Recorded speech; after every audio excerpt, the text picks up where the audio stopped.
When it comes to the horror genre, there's no character as iconic and as terrifying as the vampire Dracula. From literature, movies and TV shows, video games, comic books, and pretty much all media, Count Dracula and vampires have captured our minds and ensnared our hearts, making us fear the darkness of night. Personally, my favorite piece of Dracula media is Castlevania Symphony of the Night. I had so much fun exploring Dracula's castle, and it made me realize that it's not just a place, it is the symbol of Dracula's power. In the game, it is the nexus of all supernatural evil. In the novel, it symbolizes Dracula himself. Like the vampire, it seems old and crumbling from the outside, but it is full of dark and mysterious power. So it made me wonder what inspired the castle. Hi, I'm Dalber. In this episode of Minecraft History, we will be exploring the real Dracula's castle. But where exactly is it? Dracula was originally a novel created by Irish writer Bram Stoker. When it was published in 1897, the novel was loved by critics and found moderate success. But what cemented the character into modern culture was the popularity of the film adaptations. The 1922 German silent film Nosferatu and the 1931 Hollywood Dracula were not just box office successes, but were also trailblazers in the horror genre. People loved Dracula so much that more and more people started visiting Transylvania in Romania, where the story takes place. And yes, my dear Twitter users, Transylvania is a real place. It is not just a fictional place from the Dracula story. Located in central Romania, Dracula fans have been visiting Transylvania since the 1970s, searching for the vampire's real-life castle. Fans reportedly started visiting Borgo Pass in northern Romania, which is the castle's location according to the book. Don't get me wrong, the view of the Carpathian Mountains from Borgo Pass is breathtaking, but tourists noticed that something big was missing. There's no castle in the area. As visitors continued to flock in droves, one castle was able to quench the thirst for Dracula. This is Bran Castle.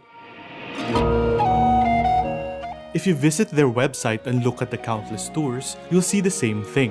Bran Castle is Dracula's castle. It served as an eastern gateway to Transylvania and was both a customs house and a fortress. The castle was built in 1388 by the Saxons of Kronstadt, under the rule of Hungarian King Louis the Great.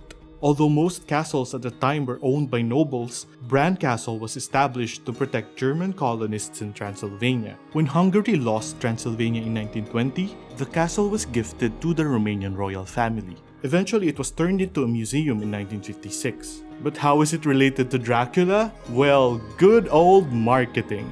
Bran Castle earned the title Dracula's Castle in the 1970s as a marketing gimmick for American tourists. At the time, Bran Castle was the only Transylvanian castle included in the tours offered to foreigners. It is easily accessible from the highway and is a common tourist destination. Nowadays, it is the most popular site for Dracula tourism and one of the most visited attractions in Romania. Western visitors basically projected everything they knew about Dracula, vampires, and Transylvania into Bran Castle. But what about Bram Stoker? Was he even aware of Bran Castle's existence? As far as we know, Bram Stoker never visited Transylvania during his lifetime. Some experts believe that he was inspired by the castles he visited in Great Britain. However, Dracula expert Dr. Marius-Mircea Crișan suggests that Stoker could have been inspired by Bran Castle. You see, Stoker had these 4 books as references when he was writing the novel. These books, in particular by Charles Boner and Nina Mazzucchelli, have illustrations of Bran Fortress. So while Dracula's castle started as a way to market Bran, there's a possibility that Bram Stoker saw these 2 illustrations and were inspired by them, but we'll never really know. So right now, we are not sure if Bran Castle is really Dracula's castle, but do we have other options? Perhaps we should stop talking about the fictional Dracula and talk about the real-life Dracula. But did he even exist? In 1972, historians Raymond D. McNally and Radu Florescu published the book In Search of Dracula, The History of Dracula and Vampires. In the book, they explore the Transylvanian countryside, learning about vampire folklore and Romanian history. But the biggest legacy of the book is that they suggested that the character was based on historical figure Vlad Dracula. And they were partially correct. In his original manuscript, Bram Stoker was going to name the character Count Vampire. But as he read this book by William Wilkinson, he found that Dracula in the Wallachian language means devil. Stoker was compelled to change the name from Vampire to Dracula. But that's pretty much it. Based on his notes and references, Stoker knew nothing about the historical figure. While he took the name Dracula, it is more likely that the character itself is an amalgamation of Transylvanian folklore with other notable characters. Despite the loose connection of just having a shared name, the book was so popular that it strengthened the connection between Count Dracula and Vlad Dracula. In fact, it is now widely accepted that the fictional vampire was based on him. So who exactly is Vlad Dracula? And why would people compare him to a blood-sucking monster? Vlad III, also known as Vlad Dracula, Vlad Tepes, or the more colorful Vlad the Impaler, was a Wallachian prince or voivode who ruled Wallachia in the mid-15th century. During his reign, Vlad Dracula only built one castle, Poenari Fortress. So if popular knowledge have equated Vlad the Impaler with Count Dracula, why is Poenari Castle not as popular as Bran? Well, for one, the castle is in ruins, and the location is a little out of the way for common tourists. But with the power of Minecraft, we can reimagine and rebuild what Poenari Castle could have looked like. This design is based on a book by illustrator and historian Radu Oltean. Even though he was in power for less than 7 years, Vlad Dracula is one of the most famous, or should I say infamous, rulers in Romanian history. Depending on who you ask, he is either the embodiment of pure evil or a noble hero fighting for his country.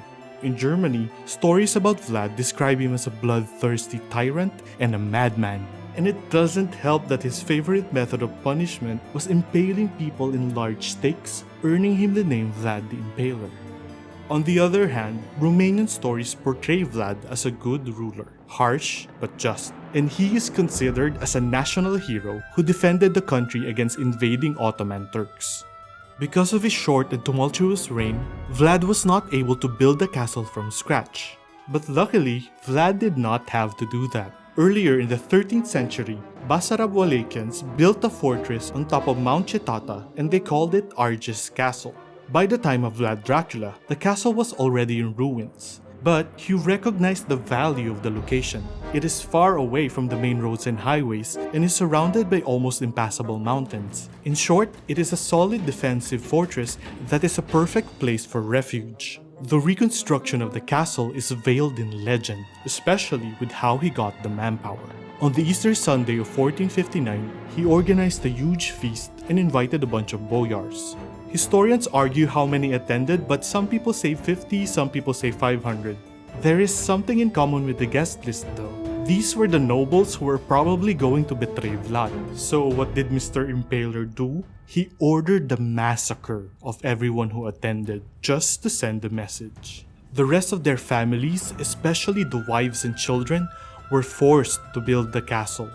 After he was assassinated by Ottomans in 1476, people still used the castle, but eventually it was abandoned, and by 17th century, the castle is once again in ruins.